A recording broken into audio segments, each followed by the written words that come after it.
boa tarde a todos, meus irmãos. Sejamos todos muito bem-vindos nessa casa de Jesus. Neste primeiro momento, antes de iniciar o nosso estudo dessa tarde, como é de costume, vamos nos desligar dos nossos problemas lá fora,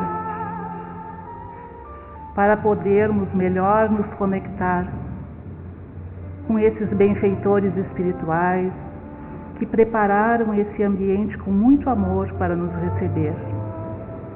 Desde o momento em que adentramos lá na porta, os amigos espirituais já estão nos envolvendo em suas harmonias, observando as nossas necessidades, e por isso nós somos gratos a Deus, nosso Pai, a Jesus, o divino amigo de todos nós, que nos envolve neste momento em suas bênçãos de paz e de harmonia. Te pedimos, Jesus amigo, que tu possas estar ao lado de cada um de nós, nos auxiliando no nosso raciocínio, para que nós possamos absorver mais uma vez os teus ensinos que são trazidos à luz da doutrina espírita. Que possamos estar então atentos, na certeza de que Jesus está conosco. Que assim seja.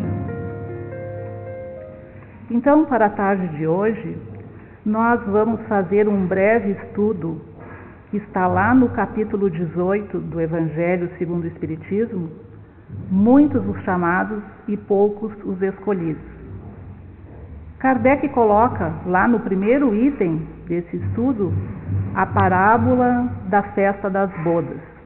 Então nós vamos fazer uma breve análise a respeito disso.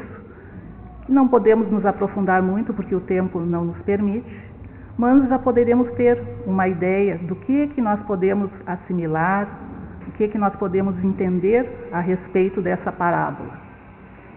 Então, uma parábola do festim, tem algumas traduções do Evangelho, que é a parábola das núpcias, parábola da festa das bodas, que vem a ser tudo a mesma coisa. A parábola, o que é? É um método que é empregado num discurso, né, por meio do qual sempre as verdades morais ou religiosas são ilustradas pela analogia, pela comparação com fatos comuns da vida cotidiana. Então Jesus, como o grande pedagogo, o mestre dos mestres, ele usa muito desse instrumento, né, para trazer os seus ensinos. E ele traz no seu evangelho narrativas que são sempre repletas de alegorias, mas que sempre envolvem algum preceito moral, alguma verdade importante, porque afinal de contas, tudo que Jesus dizia se aproveitava. Então a parábola da festa das bodas é a última parábola antes do sermão profético, que foi aquele discurso final de Jesus, um pouco antes do seu martírio na cruz. Por isso, essa história vem nos falar de um convite que foi feito diversas vezes para o festim das bodas do filho de um rei, feito para pessoas diferentes e em momentos diferentes, tendo ao final de tantos chamados, poucos escolhidos. Então vamos ver o que o Evangelho de Mateus nos traz nessa passagem. Ele diz assim: falando ainda por parábolas, disse-lhes Jesus: o reino dos céus se assemelha a um rei que, querendo festejar as bodas de seu filho, despachou seus servos a chamar para as bodas os que tinham sido convidados. Estes, porém, recusaram-se a ir. O rei despachou outros servos, com a ordem de dizer da sua parte aos convidados: preparei o meu jantar, mandei matar os meus bois e todos os meus cevados, que são aqueles animais para engorda, para servir no banquete. Tudo está pronto, vinde às bodas. Eles, porém, sem se incomodarem com isso, lá se foram, um para a sua casa de campo, outro para o seu negócio. Os outros pegaram dos servos e os mataram, depois de lhes haverem feito muitos ultrajes. Sabendo disso, o rei se tomou de cólera e, mandando contra eles seus exércitos, exterminou os assassinos e lhes queimou a cidade.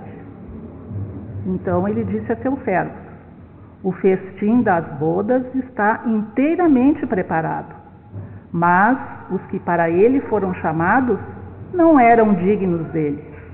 Ide, pois, às encruzilhadas e chamai para as bodas todos quantos encontrardes. Os servos então saíram pelas ruas e trouxeram todos os que iam encontrando, bons e maus. A sala das bodas se encheu de pessoas que se puseram à mesa. Entrou em seguida o rei para ver os que estavam à mesa e, dando com um homem que não vestia a túnica nupcial, não estava trajado de acordo com aquele banquete, ele disse: meu amigo, como entraste aqui sem a túnica nupcial? O homem guardou silêncio. Então disse o rei à sua gente: atai-lhe as mãos e os pés e lançai-o nas trevas exteriores. Aí é que haverá prantos e ranger de dentes, porquanto muitos há chamados, mas poucos escolhidos. Então, essa é a passagem narrada por Mateus, lá no seu capítulo 22 do Evangelho. E aí, nós aqui, num primeiro momento, podemos até achar estranha essa narrativa, né? Se formos interpretar literalmente, né, no sentido das palavras que estão aqui colocadas. Mas nós sabemos que as palavras são mortas. É o espírito da letra que vai vivificar essa narrativa. E aí a gente fica pensando, mas por que essa dificuldade desse rei? Chamando para uma festa, os convidados não querem participar e, não ainda satisfeitos com isso, matam os emissários que vieram lhes convidar. Então nós vamos assim primeiramente lembrar que a parábola foi narrada no momento em que o Cristo se encontrava lá em Jerusalém com as pessoas ligadas à nação judaica. Por isso, então, é que nós vemos tantas simbologias que nós precisamos decifrar para o nosso entendimento. Aí os termos casamento, bodas, núpcias, o que caracterizavam? Caracterizavam a aliança entre Deus e os homens. Portanto, o festim das bodas é uma festa que simboliza a comunhão entre a criatura e o seu Criador. Essa observação que nós devemos fazer, então, é quanto à importância do casamento lá para a tradição judaica. Tanto que naquele tempo as festas duravam 7 dias, porque era um acontecimento muito valorizado por eles. Tanto que já na primeira aparição pública de Jesus, que ele faz, se dá numa festa de casamento, nas bodas de Caná. E nessa parábola, o festim das bodas simboliza o reino dos céus, isto é, aquele estado de plenitude que se alcança através da marcha evolutiva. E essa marcha é regida por uma lei divina, a lei do progresso, que vai rumo à luz imperecível. O festim ele ocorre porque o rei, isto é, Deus, Criador de todas as coisas do universo, decide comemorar as núpcias do seu filho Jesus com a humanidade. Então, a gente vê que o simbolismo das núpcias ele é muito profundo. Ele vai, na verdade, reportando ao nosso ego, aquele nosso eu interior, esse eu interior que tem que se ligar, o homem, com Deus, com Cristo. E para comemorar esse enlace matrimonial, o que o rei faz? Ele pede que os servos chamem os convidados. Mas e aí, quem são esses servos? são classificados como servos todos aqueles que fielmente cumprem a vontade de Deus. Na história da humanidade, em vários pontos da Terra, muitos servos ou homens de bem se fizeram e ainda se fazem conhecidos por meio de palavras ou atos em prol das obras de Deus. Lá na antiguidade nós temos os profetas que Deus já mandou fazendo esse convite para a humanidade, né? Depois, ali um pouquinho antes de Jesus chegar com a sua palavra, nós temos João Batista anunciando, convidando esse povo para a chegada do Messias. Depois tem os apóstolos que foram convidados por Jesus e aceitaram, e seguindo a sua palavra foram perseguidos e mortos. Nós podemos ainda, com o decorrer da história, nos lembrar de um Francisco de Assis, Joana d'Arc, Gandhi, Madre Teresa de Calcutá, aqui no nosso Brasil a Irmã Dulce, Chico Xavier. O próprio Kardec, ele é um servo que aceitou o convite e cumpriu fielmente o planejamento de Jesus. Todos eles fizeram a aliança, essa união com Deus, cumprindo as suas leis fielmente. E afinal de contas, quando vamos fazer uma ligação com um matrimônio sério, o que nós esperamos de um casamento? Fidelidade, né?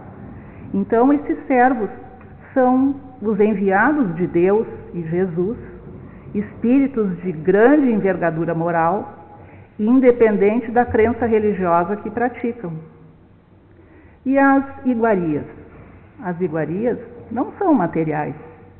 Elas simbolizam, aqui na parábola, as lições do Evangelho, os ensinos espirituais que satisfazem, que fortalecem o corpo, mas vivificam o espírito. É a farta provisão de bens para suprir todas as necessidades de fome e sede espirituais. Esse estado de plenitude espiritual, que é o reino dos céus, é o convite para todos os seres humanos, sendo que a forma de atingir a perfeição espiritual por meio de uma festa de casamento é então a nossa união com Jesus, o nosso guia e modelo da humanidade. Então vamos lembrar que lá no primeiro convite, o rei apenas determinou a ida dos seus emissários para chamar os primeiros convidados para as bodas, e que lá eram os hebreus, um povo que já havia adotado o monoteísmo, mas eles ainda eram negligentes e indiferentes às coisas espirituais. Por isso, eles recusaram o convite, devido ainda à sua pouca evolução espiritual que fazia parte daquele povo. Essa ocasião também nos faz lembrar da primeira revelação, que foi trazida por Moisés, que os hebreus receberam, mas eles ainda estavam muito presos aos cultos e práticas exteriores.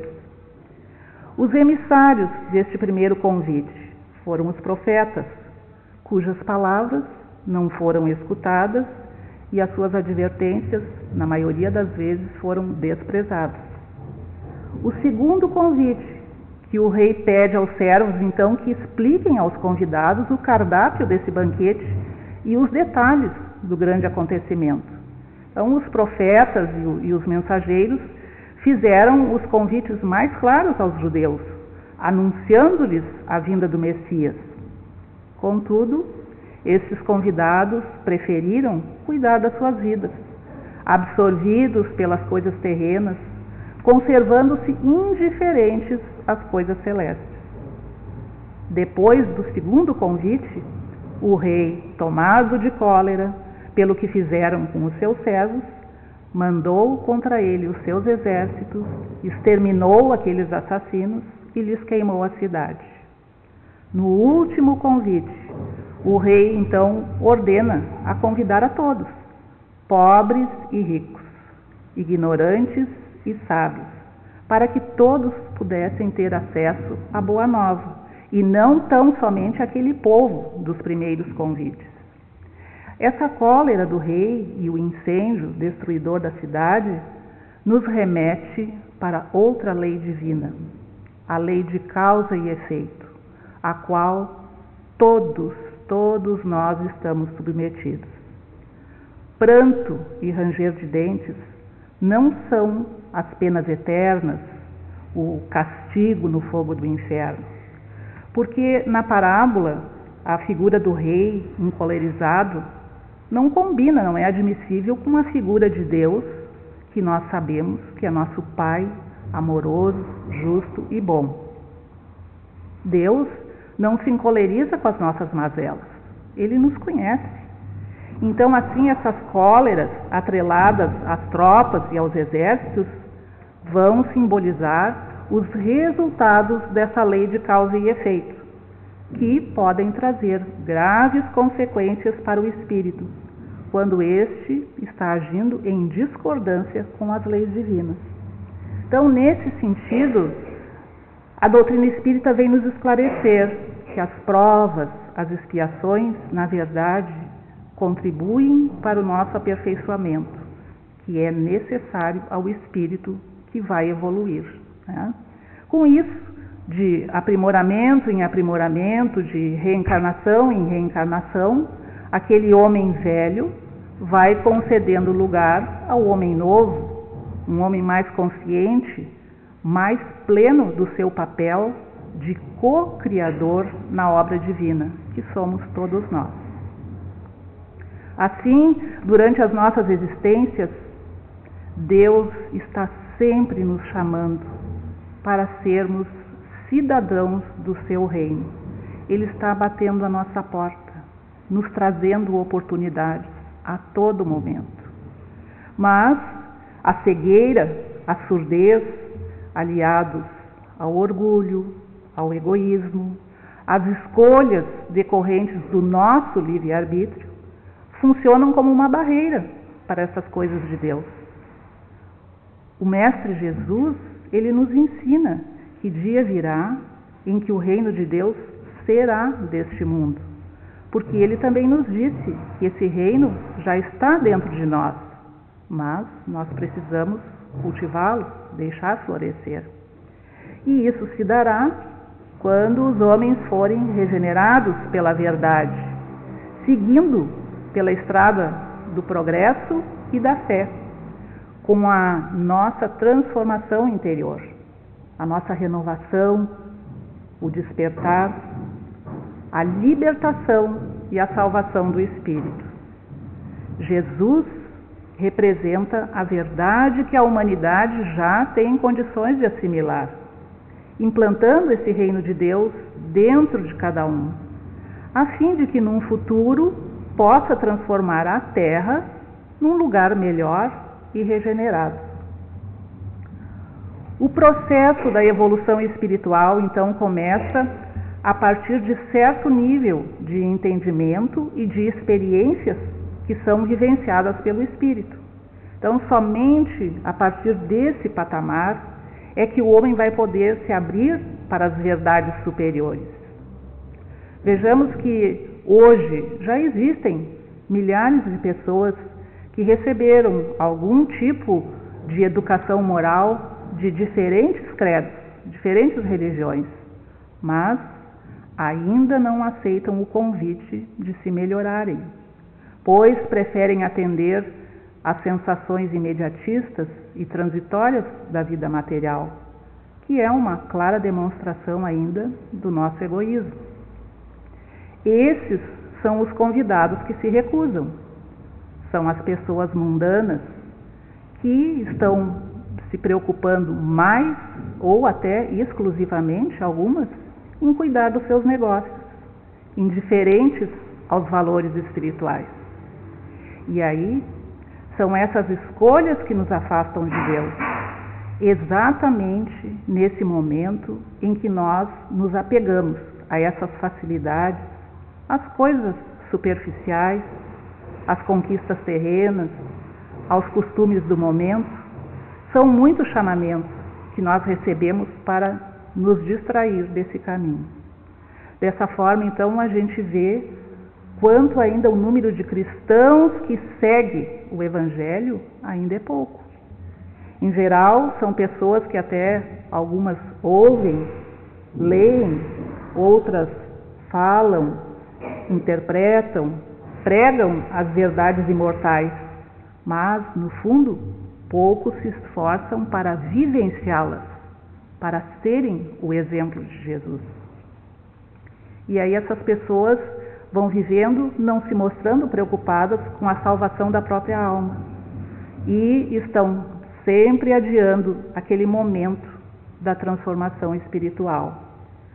São criaturas que ficam tão absorvidas, tão alienadas, como se estivessem adormecidas com esse dia a dia, que não se dão conta, não sentem a necessidade do Evangelho e vão se distraindo das prioridades espirituais.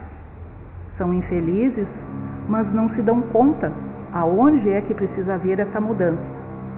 Então, para participar da festa, é preciso estar adequadamente com o traje nupcial, fazendo-se necessário que a pessoa traga um coração puro, livre de más intenções. Então, essa veste de núpcias simboliza o amor, a humildade, a boa vontade em encontrar a verdade para observá-la. E vai se tornar digno de vestir essa túnica nupcial aquele que conseguir desenvolver as virtudes, como a pureza, a mansuetude, a bondade, que são características de um verdadeiro cristão. Então, isso quer dizer que aquele que está sem a túnica deve buscar o seu aprimoramento íntimo, porque aquele homem lá que aceitou o convite para festejar as bodas, mas não estava trajado de acordo, na verdade ele não internalizou as normas que eram necessárias para estar presente naquele ambiente. Ele não quis pagar o preço do sacrifício para se vestir adequadamente. E aí ele também apartou-se de Deus no exato momento em que ele seguiu por palavras, aceitou o convite, mas não por sentimentos e ações. O silêncio daquele convidado, sem a túnica, quando é abordado pelo rei, sugere a necessidade do silenciamento, isto é, o esquecimento do passado, para que, em prol do seu bem, quando o espírito possa então retornar para uma nova experiência reencarnatória. Essa ideia da reencarnação também está apoiada lá na expressão amarrai-lhe os pés e as mãos. As expressões lançar as trevas exteriores e choro e ranger de dentes podem ser interpretadas como as aparentes torturas morais na erraticidade, que é aquele intervalo entre duas encarnações, e os sofrimentos futuros numa próxima reencarnação, que na verdade não é castigo, vão atuar como instrumentos didáticos de aprimoramento espiritual. Em essência, todos os espíritos são criados simples e ignorantes, sendo destinados à perfeição, por meio dos seus próprios esforços. Assim, o convite para participar do festim se encontra escrito na nossa consciência, na consciência de todos, desde o momento da criação do espírito, de cada espírito. Por isso, e a todo momento, todos os espíritos são chamados a deixar de gravitar em torno de si mesmos, do próprio ego, para gravitar em torno de Deus e de suas leis. É preciso que o espírito seja guiado por aquele preceito do mandamento maior: amar a Deus sobre todas as coisas e ao próximo como a si mesmo. Agora, os hipócritas, aqueles que são egoístas, orgulhosos, vaidosos, os falsos cristos, os falsos profetas e os oportunistas, que se mantêm ainda indiferentes ao sofrimento do próximo, todos eles serão retirados da festa, porque não estão vestindo o traje nupcial. Eles não souberam valorizar a oportunidade e se apartaram dessa possibilidade de conviver com Deus. Ou seja, de habitarem esse reino dos céus. A tônica dos ensinos de Jesus é sobre a vida além da morte do corpo físico, a vida que nunca se acaba, quer o espírito esteja aqui em mundos materiais, quer ele esteja em planos espirituais. Assim, ele demonstrava como deveria ser o homem para poder um dia viver no reino de Deus, lá onde o mal não tem guarida e só o bem existe. Para isso, então, tem que desenvolver todo o seu potencial intelectual e moral, construindo esse reino de amor e sabedoria dentro de si.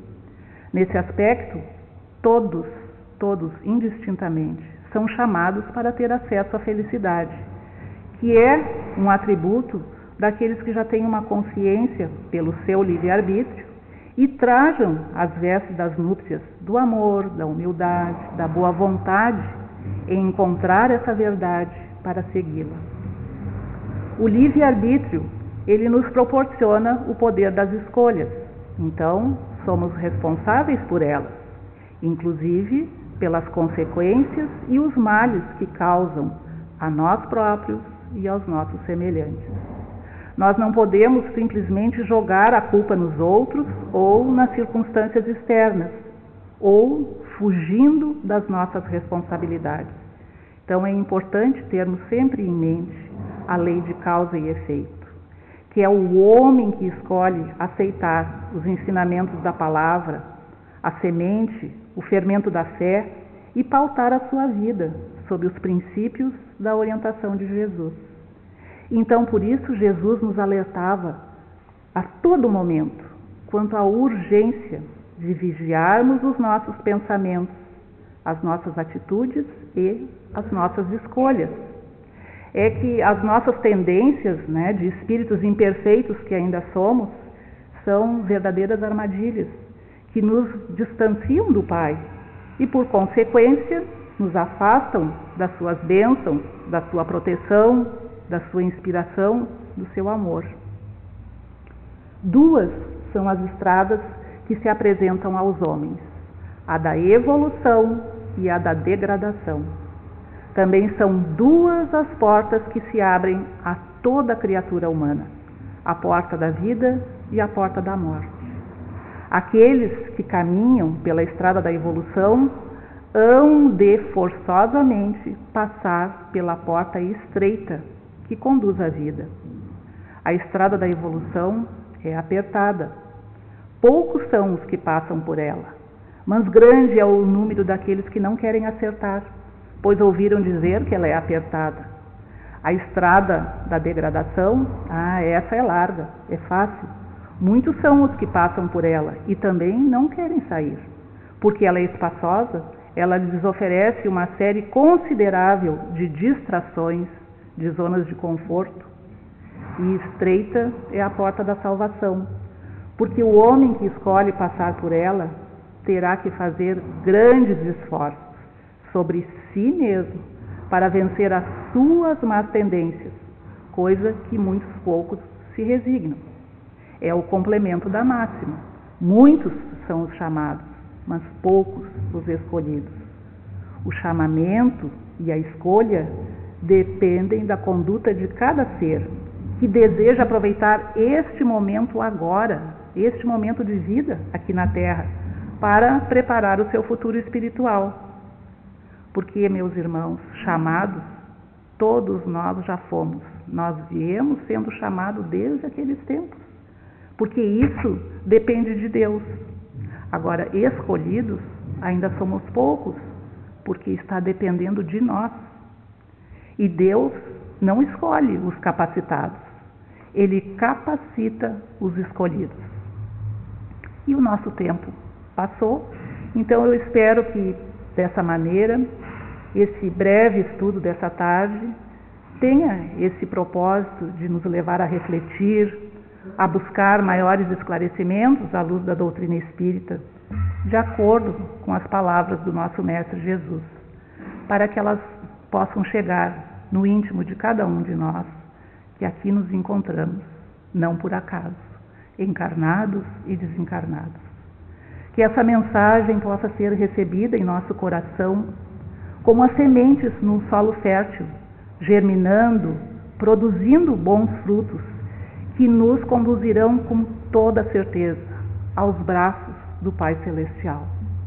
Então, vamos iniciar agora esse movimento de permanecermos em Deus e procurando identificar quais as situações que costumam nos afastar dele. Afinal de contas, somos todos seus filhos e por isso merecemos habitar o seu reino. Mas há uma condição para isso. Para construir esse reino de Deus em nossos corações, nós precisamos vestir esse traje nupcial, que vai nos tornar mais pacíficos, mais amorosos, mais corajosos e com maior capacidade de perdoar. Eu espero que esses conteúdos possam contribuir para a necessária reforma íntima na busca da paz interior e do nosso progresso intelectual, moral e espiritual. Muito obrigada pela atenção e fiquemos em paz.